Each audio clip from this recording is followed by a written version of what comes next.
श्रीमन्नारायण भगवान की जय। बोली सच्चिदानंद भगवान की जय। बोली श्रीमद् भागवत महापुराण की जय। श्रोतागण, पिछले सत्र में हम ये जान चुके हैं कि राजा परीक्षित किस प्रकार सुखदेव जी महाराज से मिले, कैसे उनके बीच संवाद हुआ, सुखदेव जी महाराज किस तरह माने और सुखदेव जी महाराज श्री राजा परीक्षित को एक कथा सुना रहे हैं। अब से अंत तक, जब तक ये कथा चलेगी तब तक कथा सुखदेव मुनि महाराज जी राजा परीक्षित को सुनाएंगे। तो यहाँ सुखदेव मुनि महाराज जी का आगमन होता है, पहला स्कंध समाप्त।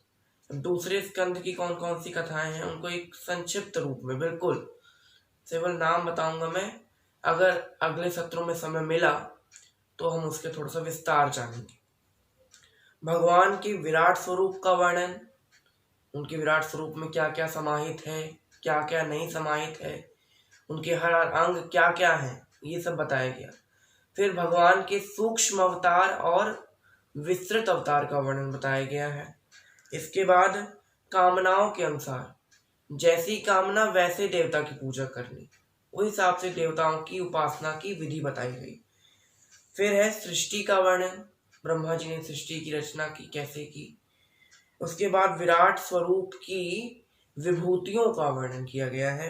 इसके पश्चात भगवान के लीला अवतार, जैसे हमने 24 अवतारों की कथा सुनाई, तो वही यहाँ सुखदेव मुनि महाराज जी भी राजा परीक्षित को सुनाते हैं। इसके पश्चात श्रीमन नारायण द्वारा ब्रह्मा जी को चतुश्लोकी भागवत, जब ब्रह्मा जी सृष्टि की रचना करने वाले तो भगवान की बड़ी स्तुति की, भगवान हमें ज्ञान प्रदान कीजिए, तो भगवान ने उन्हें 4 श्लोकों में श्रीमद् भागवत का ज्ञान प्रदान किया। इसके पश्चात भागवत के 10 लक्षण, श्रीमद् भागवत के मुख्यतः 10 लक्षण बताए गए हैं। इसके पश्चात ब्रह्मा जी की उत्पत्ति कैसे हुई हम बता चुके हैं कि श्रीमन नारायण की नाभि से श्री ब्रह्मा जी का प्रादुर्भाव हुआ। इसके पश्चात 10 प्रकार की सृष्टियां कैसे बनी, 14 मनवंतर कैसे बने, इन सब के बारे में हम आगे चर्चा करेंगे। सृष्टि का विस्तार कैसे हुआ, यहाँ तक सुखदेव मुनि महाराज जी राजा परीक्षित को बताते हैं। तीसरा स्कंद भी यहाँ पे चालू हो गया। दूसरे स्कंद में बहुत कम कथाएं हैं। यहाँ भागवत के 10 लक्षणों के पश्चात तीसरा स्कंद प्रारंभ हो जाता है। ब्रह्मा जी की उत्पत्ति, 10 प्रकार की सृष्टियों का वर्णन, 14 मनवंतर, सृष्टि का विस्तार आदि आदि कथाएं। आज हम भगवान के वराह अवतार का विस्तृत विवरण जानेंगे। विस्तृत विवरण, पिछले वीडियो में हमने क्या जाना था, 24 अवतारों का संक्षिप्त विवरण जाना था। आज हम श्री वराह अवतार की कथा जानेंगे। एक बार मर्ची, ब्रह्मा जी के पुत्र हैं, ब्रह्मा जी हैं, उनके पुत्र हैं श्री मर्ची मुनि। मर्ची मुनि के पुत्र हैं श्री कश्यप ऋषि। कश्यप ऋषि ने 17 विवाह किए। 17 विवाहों से उन्होंने सृष्टि का प्रारंभ किया। उनकी 17 पत्नियां, अदिति से देवताओं की उत्पत्ति हुई, दिति से दैत्यों की, कद्रू से सर्पों एवं नागों की, सुरसा से नागों की, और फिर वो क्रोधवशक से सर्पों की, इला से किन्नरों की आदि की उत्पत्ति हुई, और विनीता से गरुण और अरुण की उत्पत्ति हुई, पतंगा से पक्षियों की। इस प्रकार 17 पत्नियों से कई कई जीवों की उत्पत्ति हुई। महाराज, जब गोत्र नहीं पता होता कभी कभी तो कश्यप गोत्र बताते हैं, क्योंकि यही कथा है कि कश्यप ऋषि से ही सारे जीव जन्म हुआ है। यहाँ कश्यप ऋषि हैं, कश्यप ऋषि की पत्नी दिति है। यहाँ देवताओं ने उससे कई पुत्रों को मार दिया, बड़ी दुखी है। एक बार शाम के समय कामदेव के वश में थी, कामदेव ने उनको वश में कर रखा। शाम के समय उनके पति हैं कश्यप मुनि भगवान की आराधना कर रहे हैं, पूजा कर रहे हैं, वंदना कर रहे हैं। यहाँ बीच में आती हैं दिति माता। दिति माता क्या कहती हैं, स्वामी मुझे एक पुत्र चाहिए, देवताओं ने मेरे कई पुत्रों का अंत कर दिया, मुझे पुत्र चाहिए। यहाँ कश्यप मुनि क्या बताते हैं कि देवी, ये समय भगवान की आराधना का है, भगवान की पूजा का है। शाम का समय जो है ना भगवान की पूजा करने का होता है। अब क्यों होता है? कई घरों में पूजा होती होंगी, शाम के समय आरती होती होगी, भोग लगाया जाता होगा। जिन घरों में ऐसा नहीं होता वो लोग करना शुरू कर दें। अच्छा, क्यों करते हैं? देखिए, दो कारण है। एक कारण तो शाम के समय जो भगवान भोलेनाथ हैं और माता पार्वती हैं, वो दोनों भ्रमण के लिए निकलते हैं, सारी सृष्टि में भ्रमण करते हैं। तो शाम के समय जो लोग दो सब घरों में देखते हुए जाते हैं कौन क्या कर रहा है। जैसे घर में पूजा होती तो भगवान अच्छे आशीर्वाद दे जाते हैं। शाम के समय ऐसा माना जाता है कि शाम के समय भगवान की पूजा करते करते जो मांग लो वो पूरा होता है। दूसरा कारण क्या है? यहाँ जब भगवान कृष्ण अवतार में गैया चरा कर आते थे, तो यही शाम का ही समय था, 6-7 बजे के बीच गैया चरा कर आते थे। तो कई गैयाएं थी, 9 लाख गैया नंद बाबा की निरदा में माखन होए। 9 लाख गैयाएं थे, 9 लाख गैयों को चराने जाते थे। यहाँ 9 लाख गैया जब चलती थी तो बहुत धूल उड़ती थी।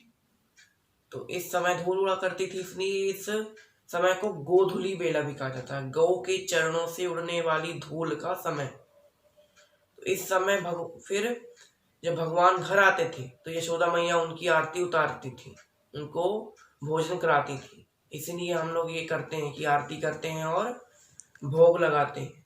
ये है शाम के समय का महत्व। यहाँ रीति माता शाम के समय ये पुत्र की कामना कर रहे हैं। यहाँ भगवान बताते हैं कश्यप मुनि की, देखिए देवी, ये भगवान की पूजा आराधना का समय है। हर कार्य के लिए भगवान ने समय निश्चित किया है, ये पूजा का समय है। लेकिन यहाँ देवी नहीं मान रही है। यहाँ कश्यप मुनि बिना मन के इनकी इच्छा पूरी कर देते हैं और पूजा करने लगते हैं। यहाँ पूजा जब समाप्त होती है, दीदी माता को लगता है कि अरे, लगता है स्वामी मुझसे नाराज हो गए, क्रोधित है। यहाँ जाती हैं, उनसे मनाती हैं, कहती हैं देखिए मैंने तो आप ही के भले की बात की ना, पुत्र होंगे तो आपका वंश आगे बढ़ेगा, आपकी ख्याति होगी। बोले नहीं होगी। बोले क्यों? यानी गलत समय में किया गया कार्य परिणाम भी गलत देगा। आपने शाम के समय ये कामना की है, शाम के समय भगवान की पूजा होती है, आपने पुत्र की कामना की तो पुत्र तो होंगे। ऐसा नहीं कि आपके पुत्र नहीं होंगे, पुत्र होंगे, वो भी 2-2 जुड़वा पुत्र होंगे।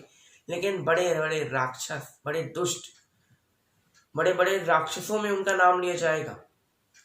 यहाँ दी माता बड़ी परेशान है। क्या कहती हैं कि भगवान, मैंने तो इसीलिए ये कामना की थी ताकि हमारा वंश बढ़े, मैंने कोई गलत भावना से ये कार्य नहीं किया, कुछ कीजिए। यहाँ कश्यप मुनि कहते हैं अच्छा, वरदान दे दिया है तो अब तो कुछ हो नहीं सकता, तो वो पुत्र तो होंगे ही, असुर प्रजाति के होंगे।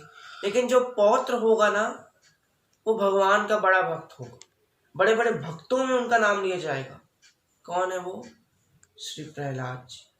भगवान के अनन्य भक्त हुए हैं, भगवान श्री ध्रुव, श्री प्रहलाद जी ऐसे भक्त हुए। यहाँ पर दिति माता और कश्यप मुनि का संवाद समाप्त हो जाता है। यहाँ दिति माता गर्भ धारण करती हैं। अब जो साधारण महिलाएं होती हैं वो 9 महीने का गर्भ धारण करती हैं, साधारण बच्चों को जन्म देना। लेकिन यहाँ तो राक्षसों को जन्म देना थोड़ा ज्यादा टाइम लगेगा। यहाँ दिति माता 100 वर्षों का गर्भ धारण करती है, 100 वर्षों का गर्भ धारण करती हैं। और जब यहाँ पे गर्भ प्रसव का समय आता है, बिल्कुल पीड़ा नहीं हुई, बहुत पीड़ा नहीं हुई, और एकदम से बड़े बड़े राक्षस प्रकट हुए। एकदम प्रकट होते ही अस्त्र शस्त्र लेकर प्रकट हुए। बड़े विचित्र बालक हैं, 10-10 हाथ है, 10-10 पैर है, 10-10 सिर है, ऐसे पुत्र प्रकट हुए उनके। बड़े जन्म लेते ही आकार बढ़ा लिया और देवताओं को परेशान करने लगे। यहाँ दिति माता दुखी होती, लेकिन क्या कर सकते हैं, गलत समय में किया गया कार्य गलत परिणाम दिया। यहाँ हिरण्याक्ष की कथा। हिरण्याक्ष बड़ा ही बलवान राक्षस था। वो चाहता था कि मैं किसी से युद्ध करूं और उसकी संपत्ति छीन लूं। तो समुद्र के पास गया, समुद्र की उसने विशालता देखी। अच्छा महाराज, पहले के जमाने में जब राजा महाराजा युद्ध करते थे तो साम्राज्य की विशालता देखते थे कि अगर हम इस साम्राज्य पर कब्जा कर लें तो हमारा साम्राज्य भी बड़ा हो जाएगा, क्योंकि ये साम्राज्य बड़ा है। और सागर इतना बड़ा था कि हिरण्याक्ष ने उससे कहा कि समुद्र में मुझे तुमसे युद्ध करना है। समुद्र कहता है कि मेरे तल पर श्री माता पृथ्वी का वास है, तुम मुझसे युद्ध मत करो। यहाँ एक व्यक्ति आएगा उसको लेने, उससे तुम युद्ध कर लेना। समुद्र जानता था कि श्री हरि नारायण आने वाले हैं, तभी उन्होंने ऐसा कहा। हिरण्याक्ष ने कहा ठीक है, तब तक मैं तुम्हारे तल पर ही रहता हूँ। ठीक है, यहाँ बातें हो रही।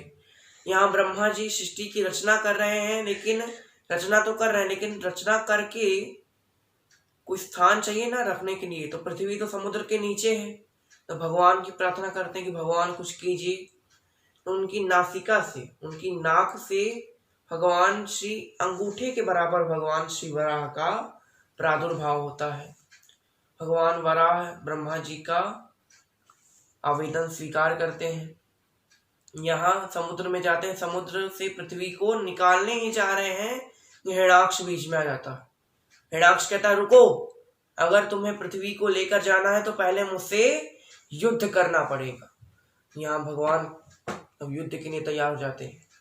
यहाँ उन दोनों के बीच में बड़ा भयंकर युद्ध होता है।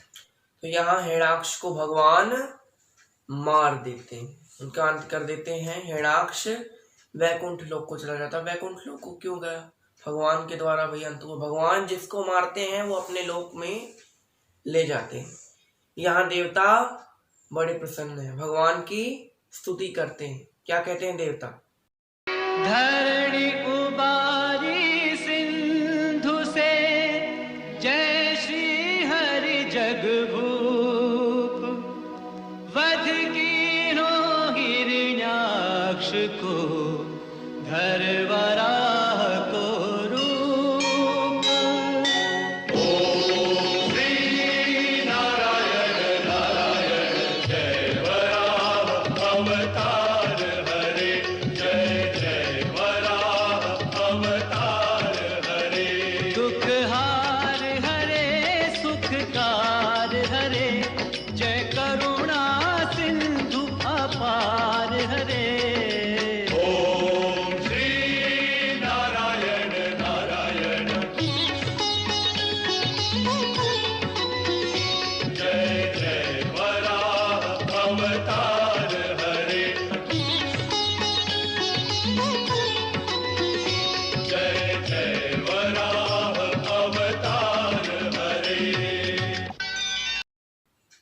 तो यहाँ श्री वराह अवतार की कथा समाप्त होती है।